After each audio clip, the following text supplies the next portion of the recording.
again, back to international week, always throws up stories. Kasper Schmeichel, shoulder injury. We don't yet know just how severe it's going to be. But do you think Celtic should be looking at a new keeper in the summer? Kind of anyway. Anyway. Yeah, I wondered this as well. So I think it's fair to say Kasper Schmeichel has been good for Celtic. I maybe wouldn't go beyond that. I think he's been a good goalkeeper for them. Full stop. I wouldn't have said he's been exceptional. I don't know if he's been elite level.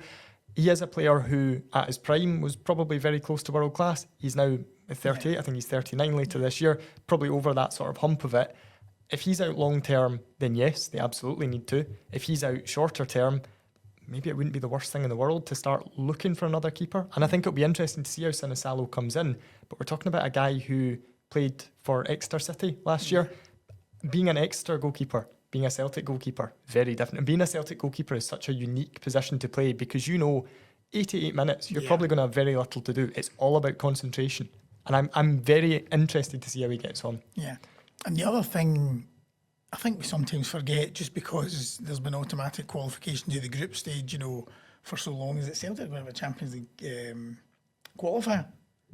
And it also shoulder injuries, that it's one of these ones sometimes when you get a shoulder injury, it can recur. They often recur, don't they? Yeah, shoulder injuries are a bad one as well in terms of confidence, I think, above all else, because if you think about the amount of force that's going through a keeper's shoulder, especially someone like Kasper Schmeichel, who is huge, and I know he's been panned for being overweight or whatever in the Danish media, which seems completely unfair to me. He's just a big guy. He's just got that natural big build.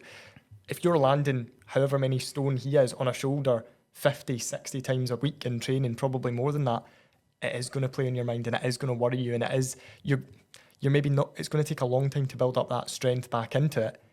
If he's out longer term, I mean, he could be back in 2-3 weeks. If he's out longer term, it's going to take a while to build the strength back into it, and potentially he could be thrown into a Champions League qualifier not feeling confident in his own body. That's a huge worry. Yeah.